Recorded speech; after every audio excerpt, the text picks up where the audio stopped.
Hello everyone, welcome to my channel. I hope you all are doing well. So आज के इस video में हम बात करेंगे आईआईटी तिरुपति की, Indian institute of technology Tirupati. So IIT Tirupati की तरफ से इनवाइट किए गए हैं applications for MS and PhD programs. And इस पर्टिकुलर वीडियो में हम बात करेंगे पीएचडी प्रोग्राम्स की, उससे रिलेटेड जो भी नोटिफिकेशंस या इन्फॉर्मेशन प्रोवाइड की गई हैं वेबसाइट पर, उसे हम डिस्कस करेंगे, राइट। सो सबसे पहले आपको उसके लिए इनके ऑफिशियल वेबसाइट पे विजिट करना होगा, जो कि है iittp.ac.in। जब आप इस पर्टिकुलर वेबसाइट पे विजिट करेंगे तो स्क्रॉल करिएगा एंड आपको वेबसाइट का लिंक डिस्क्रिप्शन में मिल जाएगा। सो स्क्रॉल करने के बाद अनाउंसमेंट में आप देख सकते हैं, लेटेस्ट अनाउंसमेंट है जनवरी 2023 के जो पीएचडी एडमिशन्स हैं उनके लिए। सो एमएस एंड पीएचडी एडमिशन्स, इसी पे हमें क्लिक करना होगा। देन ओपन होगा एकेडमिक्स का ये next portal, next web page, and इसमें आपको मिलेंगी बाकी information. So MS research and PhD दोनों ही प्रोग्राम्स जो कि जनवरी 2023 सेम से स्टार्ट होंगे, कमेंस हो रहे हैं, उनके लिए ये नोटिफिकेशन आया हुआ है। ऑलरेडी स्टार्ट हो चुके हैं एप्लीकेशंस फ्रॉम 26 ऑफ सितंबर एंड क्लोजिंग डेट है 17 ऑफ अक्टूबर 2022। देन रिटर्न या इंटरव्यू या दोनों जो भी होगा 7 ऑफ नवंबर से 30 ऑफ नवंबर के बीच में होगा। इसके बाद ये बाकी डेट्स हैं जो कि मेंशन की गई हैं। Next is information brochure. So click here पे क्लिक करके इस लिंक से आप डाउनलोड कर सकते हैं ब्रोशर। तो अभी हम इसे देखेंगे। उसके बाद यहाँ पे बिलो यहाँ पे लिंक्स दी गई हैं। सो अगर एमएस रिसर्च के लिए अप्लाई कर रहे हैं तो क्लिक here पे क्लिक करेंगे फर्स्ट पे, अगर पीएचडी के लिए है तो सेकंड पे। हेल्प डॉक्यूमेंट है, सो एप्लीकेशन से रिलेटेड यहाँ पे इंस्ट्रक्शंस वगैरह गिवन है। ओके, अभी मैं इसे ओपन भी करूँगी बिकॉज अभी तक मैंने नहीं देखा है, बट हाँ आप ज़रूर से इसको देख लीजिएगा। नाउ नेक्स्ट, अगर आपको कोई भी क्वेरी है सो आप इन्हें कॉन्टैक्ट कर सकते हैं at admissions@iittp.ac.in पे, राइट, या फिर कॉल कर सकते हैं आप इन नंबर्स पे वर्किंग डेज में इस टाइम ड्यूरेशन के बीच में। नेक्स्ट यहाँ पे एरियाज़ हैं, पहले एमएस रिसर्च प्रोग्राम्स के एंड डिपार्टमेंट में डिपार्टमेंट वाइज एरियाज़ हैं। नेक्स्ट अवेलेबल रिसर्च एरियाज़ हैं फॉर पीएचडी। सो इससे पहले हम सब्जेक्ट्स देख लेते हैं, फिर इसको एक्सपैंड कर लूँगी एक दो को, या एक मिनट हम साथ में देख लेते हैं। सो सबसे पहले केमिकल इंजीनियरिंग अवेलेबल है। अगर आपका सब्जेक्ट केमिकल इंजीनियरिंग है, आपको इसमें अप्लाई करना है तो एक्सपैंड कर लीजिएगा एंड क्या क्या एरियाज़ अवेलेबल हैं उसको देख लीजिएगा। एंड अगर आपको इंटरेस्ट हो इनमें से किसी एरिया में तो आप अप्लाई कर सकते हैं। ओके, एंड ये देखिए सभी एरियाज़ के लिए एसओपी रिक्वायर्ड है, ये यहाँ पे इंपॉर्टेंट है, राइट। सो जिसमें रिक्वायर्ड नहीं होगा होपफुली वो भी मेंशन होगा एंड जिसमें है वो भी। तो इसीलिए अपने डिपार्टमेंट का जो ये सेक्शन है इसे ओपन ज़रूर एक्सपैंड ज़रूर कर लीजिएगा बेसिकली। सो इसके बाद सिविल एंड इन्वायरमेंटल इंजीनियरिंग है, यहाँ पे एरियाज़ वगैरह देख लीजिएगा। एसओपी सबके लिए रिक्वायर्ड है। Then it is CSC, again areas you can check. After that SOP, yes it is required. Then electronics है, सॉरी इलेक्ट्रिकल इंजीनियरिंग है, एरियाज़ हैं, देन एसओपी येस रिक्वायर्ड है। नेक्स्ट मैकेनिकल है, जिसमें अलग अलग डिविजन्स, तो सब में ही आपने देखे डिविजन्स एंड डिविजन्स के एरियाज जो भी अवेलेबल हैं वो बताए गए हैं। सो इसमें भी मैकेनिकल इंजीनियरिंग में ये डिविजन्स एंड एरियाज़ हैं, यहाँ पे भी एसओपी रिक्वायर्ड है। देन है केमिस्ट्री, यहाँ पे ऑर्गेनिक, थ्योरेटिकल, इनऑर्गेनिक सभी अवेलेबल हैं, एसओपी सबके लिए रिक्वायर्ड है। नेक्स्ट जहाँ पे भी स्टार मार्क लगा हुआ है, जैसे आपने देखा, अभी देख लीजिए इन्वायरमेंटल केमिस्ट्री, ठीक है, ऊपर भी आपने देखा कुछ में ये एस्ट्रिक्स मार्क्स लगा हुआ है, तो इसका मतलब है ये जो एरिया है इन्वायरमेंटल केमिस्ट्री एंड बाकी, ये सिर्फ उन कैंडिडेट्स के लिए है जिनके पास फेलोशिप है, जो कि जेआरएफ है, ठीक है। नेक्स्ट आप यहाँ पे फिजिक्स देख सकते हैं। सो इसमें भी वैसा ही है, स्टार मार्क लगा है प्लाज्मा फिजिक्स में एंड ये सिर्फ JRF, that is CSIR, UGC, inspire fellow है तो BNBHM या कोई भी अगर जेआरएफ स्कीम के अंडर है फेलोशिप मिल रही है, मिलेगी फॉर पीएचडी, तो आप उस केस में इस एरिया में अप्लाई कर सकते हैं। बाकी कैंडिडेट्स नहीं करेंगे इस एरिया में, बाकी जो एरियाज है उनमें से किसी में भी आप कर सकते हैं। देन येस एसओपी यहाँ पे रिक्वायर्ड है। फिर है मैथ्स एंड स्टैटिस्टिक्स, तो मैथ्स है, स्टैट्स है। देन TIH स्पेसिफिक एरियाज़ हैं, एसओपी सिर्फ उनमें रिक्वायर्ड है जहाँ पे हैशटैग लगा है। सो मैथ्स एंड स्टैट्स में नहीं रिक्वायर्ड है, but TIH specific areas and ये जो आपके यहाँ पे सारे एरियाज़ हैं इनके लिए एसओपी रिक्वायर्ड है, राइट। एंड इसके बाद एस्ट्रिक्स यहाँ पे लगा हुआ है स्टार मार्क, उसका मतलब अगेन जेआरएफ है तभी आप एलिजिबल हैं। यहाँ पे HSS भी है। सो HSS में एरिया देख लीजिएगा। हम डिविजन्स क्या सब्जेक्ट्स की बात करेंगे, सो इंग्लिश अवेलेबल है एंड ओनली ऑर्गेनाइजेशनल बिहेवियर, एंड इसमें आपने देखा इसमें बिना JRF आई थिंक सब में ही अप्लाई कर सकते हैं। बाकी अभी हम क्राइटेरिया देखेंगे, क्योंकि एट टाइम्स व्हाट हैपन्स कि नेट या गेट रिक्वायर्ड होता है for fellowship, right. But anyway यहाँ पे SOP भी रिक्वायर्ड नहीं है एंड सभी में से किसी भी एरिया में JRF नहीं है तो भी आप एलिजिबल हैं अप्लाई करने के लिए। सो ये कुछ इन्फॉर्मेशन थी। देन क्विक लिंक्स हैं, एक्सप्लोर कर लीजिएगा वेबसाइट को एंड बाकी इन्फॉर्मेशन को चेक कर लीजिएगा। एंड नाउ एक बार हम एप्लीकेशन पोर्टल देख लेते हैं, उसके बाद हम डायरेक्टली ओपन करेंगे information brochure. So click here पे क्लिक करेंगे। नेक्स्ट ये पोर्टल है, ये ओपन हो जाएगा। Click here for new registration पे क्लिक करके आप रजिस्ट्रेशन कर सकते हैं। ओके, इंडियन सिटीजन को सेलेक्ट करके, फाइन। सो यस, ये था एप्लीकेशन पोर्टल एंड अब हम ओपन करते हैं सबसे पहले brochure and before signing off हम एक बार देख लेंगे हेल्प डॉक्यूमेंट।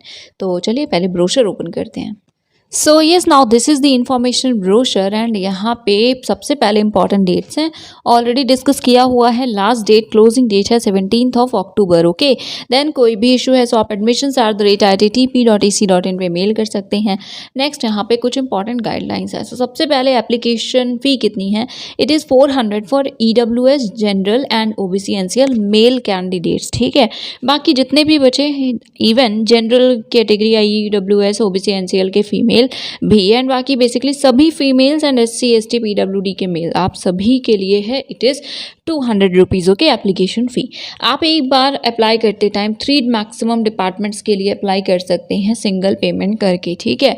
नेक्स्ट यहाँ पे है, अगर इंटरव्यू या रिटर्न के लिए कॉल आता है तो एप्लीकेशन की कॉपी भी आपको प्रेजेंट करनी होगी along with all the originals and photo copies of the relevant certificates. Okay, then यहाँ पे नेक्स्ट इसी तरह से कुछ पॉइंट्स हैं, जिन जिन एरियाज़ के लिए SOP रिक्वायर्ड है उसके लिए आपको सबमिट करना पड़ेगा, राइट।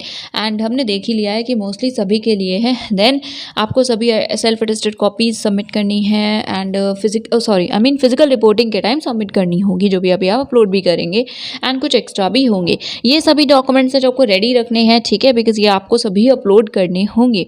देन कोई भी क्वेरी है सो आप कॉन्टैक्ट कर सकते हैं ना। ओवरव्यू है about the institute. Then categories of admission, so 2 categories हैं, पहली रेगुलर, दूसरी external. Regular full time scholar जो यहीं पे PhD करेंगे प्रॉपरली, रेगुलर रजिस्ट्रेशन होगा, फुल 3 years कंप्लीट करेंगे एंड आपको असिस्टेंटशिप भी मिलेगी डिफरेंट स्कीम्स के अंडर, राइट। सेक्शन 5 में अभी हम उसे देखेंगे। देन है एक्सटर्नल प्रोग्राम, सो आपको कोई और ऑर्गेनाइजेशन या लैब या इंडस्ट्री स्पॉन्सर कर रही है फॉर परस्यूइंग PhD, या फिर आप अभी कहीं एम्प्लॉयड हैं, आप PhD करना चाहते हैं, सो यस उस केस में आप भी एलिजिबल हैं अप्लाई करने के लिए एंड एटलीस्ट 2 years का एक्सपीरियंस होना चाहिए आपके पास। तो ये 2 कैटेगरीज हैं, राइट। नेक्स्ट है कि देखिए, अगर आप इस ERP कैटेगरी में एडमिशन ले रहे हैं तो उसमें आपको पता है वर्क आप मेनली अपने पेरेंट ऑर्गेनाइजेशन में करेंगे। आपको सुपरविजन दोनों ही दोनों ही इंस्टीट्यूशंस के आपके सुपरवाइजर्स होंगे, ठीक है। NOC वगैरह भी प्रोड्यूस करना होगा, सबमिट करना होगा। देन एरियाज़ हैं, ऑलरेडी हमने देखा हुआ है एंड बाकी आप एक बार चेक भी कर लीजिएगा इधर से भी एंड वेबसाइट से भी, राइट। एंड सिनॉप्सिस कहाँ रिक्वायर्ड है वो हमने SOP कहाँ रिक्वायर्ड है वो हमने ऑलरेडी देखा हुआ है। Then I am sorry for this. So यहाँ पे हम एरियाज़ के बाद बात करेंगे क्राइटेरिया की। सो अगर आप इंजीनियरिंग के डिपार्टमेंट्स में अप्लाई करना चाहते हैं फॉर PhD तो उस केस में मास्टर्स डिग्री होनी चाहिए इंजीनियरिंग या टेक्नोलॉजी में, या MS रिसर्च है आपके पास इंजीनियरिंग या टेक में अच्छे एकेडमिक रिकॉर्ड के साथ, या फिर 5 year का आपके पास इंटीग्रेटेड मास्टर्स ड्यूअल डिग्री है इंजीनियरिंग या टेक में, ठीक है। या फिर मास्टर्स डिग्री साइंसेज में है, MSc है, अच्छे एकेडमिक रिकॉर्ड के साथ, आप एक्सेप्शनल मेरिट के हैं इंजीनियरिंग डिसिप्लिन में, कोई जो भी रेलिवेंट हो, एंड वैलिड गेट स्कोर भी है, वैलिड, ठीक है, वैलिड गेट स्कोर भी है, या फिर CSIR या UGC नेट क्वालिफाई किया है, तो आप भी एलिजिबल होंगे अप्लाई करने के लिए।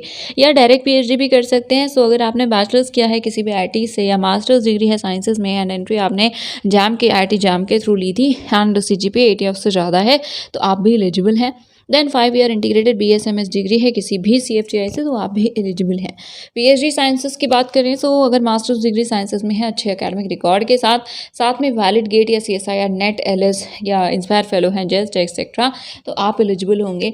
मास्टर्स डिग्री है इंजीनियरिंग या टेक में, या MS बाय रिसर्च है, या 5 years की इंटीग्रेटेड डिग्री है, तो आप एलिजिबल हैं विदाउट गेट। नेक्स्ट बैचलर्स के लिए सेम रूल है, ठीक है, बैचलर्स डिग्री जिनके पास है उनके लिए सेम रूल है कि IIT से किया हो, या फिर मास्टर्स डिग्री है साइंसेज में IT जैम के थ्रू एडमिशन लिया है एंड CGPA 80 से ज़्यादा है, तो आप एलिजिबल हैं। या फिर BSMS की 5 year इंटीग्रेटेड डिग्री है आपके पास किसी भी CFTI से।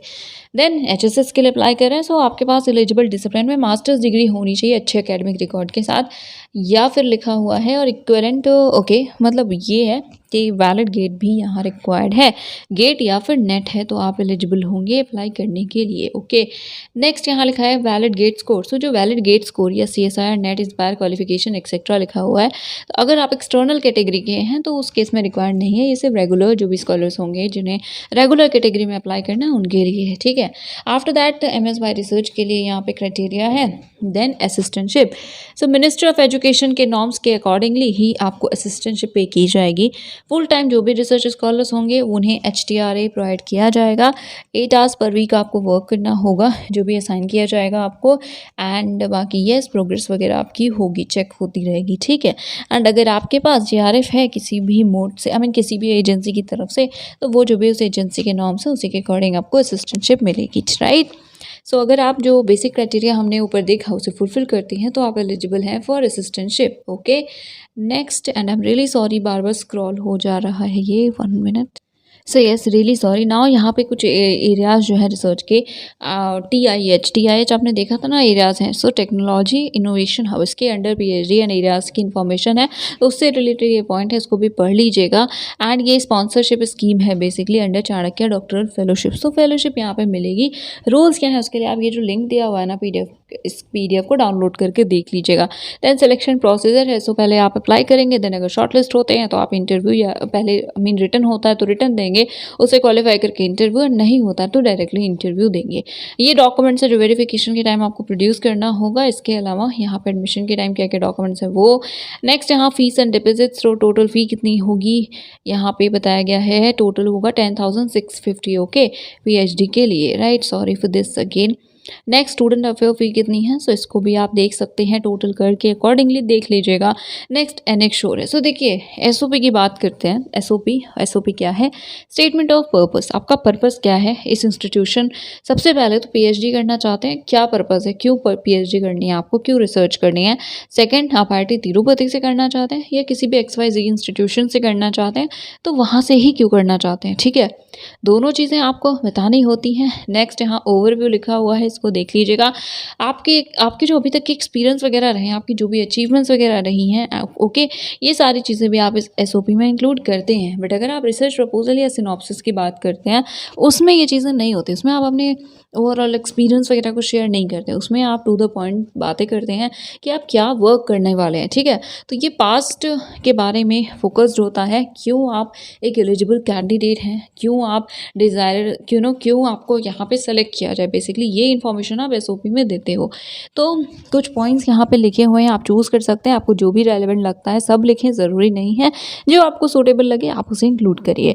Okay, so first of all you have to introduce yourself. Then, as I said, what really motivated you to choose a career in research? Why research, right? Because it's I can say it's not a cake walk, right, इतना easy नहीं होता है। तो क्यों, क्या रहा है motivation, क्या इंटरेस्ट हैं, क्या अभी तक आपके पास अगर कुछ एक्सपीरियंस है वो रहा है, तो सबको रिलेट करके लिखना होता है। क्या अभी की प्रॉब्लम्स हैं जिस पे आप वर्क करना चाहते हो, तो उसके बारे में आप ब्रीफली एक्सप्लेन कर सकते हैं।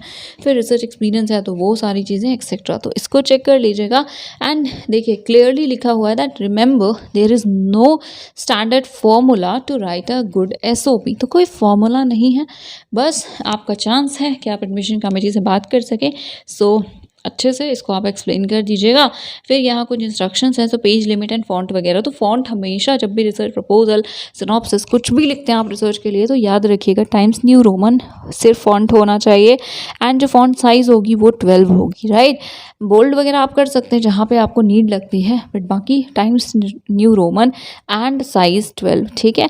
हेडिंग्स वगैरह जब आप लिखते हैं तो वो आप फॉन्ट बढ़ाकर बोल्ड कर सकते हैं एंड अलाइनमेंट वगैरह चेंज कर सकते हैं, बट जो कंटेंट होगा आपका वो साइज़ 12 टाइम्स न्यू रोमन, ठीक है। एंड यस, बाकी ये देख लीजिएगा PDF को नेम कैसे करना है वो भी लिखा है। आपको जो भी नाम है तो आप अपना नाम लिखिए .pdf, ओके। नेक्स्ट यहाँ पे SOP के लिए लिखा हुआ है, तो कैसे लिखेंगे आप। सो सबसे पहले पेज में SOP लिखिएगा, इसके बाद लिखेंगे आप अपना नाम, एप्लीकेंट नेम मत लिखिएगा, अपना नाम लिखिएगा, ठीक है। नेक्स्ट SOP लिखेंगे एंड यस, इसके बाद यहाँ पे एनेक्श्योर ही है एक्चुअली, फॉर्मेट है, अंडरटेकिंग है। अगर आप एक ईआरपी के लिए अप्लाई करें, एक्सटर्नल कैटेगरी के लिए अप्लाई कर रहे हैं, देन यहाँ पे है इसी तरह से फॉर्म्स वगैरह हैं, तो इन्हें चेक कर लीजिएगा अगर आप इस कैटेगरी में अप्लाई कर रहे हैं तो। So yes, but as I said कि हम एक बार जो हेल्प लिंक के लिए वो इंस्ट्रक्शंस दिए हैं उन्हें देखेंगे। बिफोर साइनिंग ऑफ हम बहुत ही ब्रीफली उसको भी देख लेते हैं। Okay, so this is the PDF, basically this is the user manual. यहाँ पे आपको प्रॉपर स्टेप्स बताए गए हैं कैसे रजिस्ट्रेशन करना है। क्लिक हियर पे क्लिक करने से लेकर के प्रॉपर आपको स्क्रीनशॉट्स के थ्रू सारी चीज़ें एक्सप्लेन की गई हैं। सो ज़रूर इसको देख लीजिएगा एंड इससे आपको अभी ही देख लीजिए, अप्लाई कर रहे हैं नहीं कर रहे हैं उससे पहले क्या क्या चीज़ें आपको यहाँ पे देखनी है, क्या क्या इन्फॉर्मेशन फिल करनी है, एक्सेट्रा एक्सेट्रा। तो ये सारी इन्फॉर्मेशन आप देख लीजिएगा and that is it for today. So to sum up, देखिए यहाँ पे मार्क्स के बारे में अभी तक नहीं देखा मैंने कि बताया गया हो, राइट। अच्छा एकेडमिक रिकॉर्ड तो बहुत चीज़ें कह सकते हैं, बट 60+ ऑब्वियसली 60% प्लस है तो आप अप्लाई कर ही सकते हैं, एंड कम है तो भी कर सकते हैं। तो आई वुड सजेस्ट कि एक बार आप कॉन्टैक्ट कर लीजिएगा, ईमेल पे मेल कर लीजिएगा। नेक्स्ट, यहाँ गेट की रिक्वायरमेंट है, बट अगर आपने एमएससी एमए वगैरह किया है तो एमटेक किया है तो आपके लिए गेट की रिक्वायरमेंट मैंडेटरी नहीं है, ठीक है। And I think yes, fellowship तो मिलेगी ही रेगुलर कैटेगरी के स्कॉलर्स को। एंड जो भी मोड होगा कि इंटरव्यू वगैरह कहाँ होगा, तो मोस्ट प्रोबेबली आपको कैंपस जाना होगा, बट अगर नहीं ऑनलाइन होता है तो ये सारी इन्फॉर्मेशन आप एक बार मेल करके देख लीजिए, अदरवाइज जब शॉर्टलिस्ट हो जाएंगे तभी आपको इन्फॉर्मेशन मिलेगी। So yes, that is it for today. Do subscribe the channel and do share this video. Thank you so much for watching.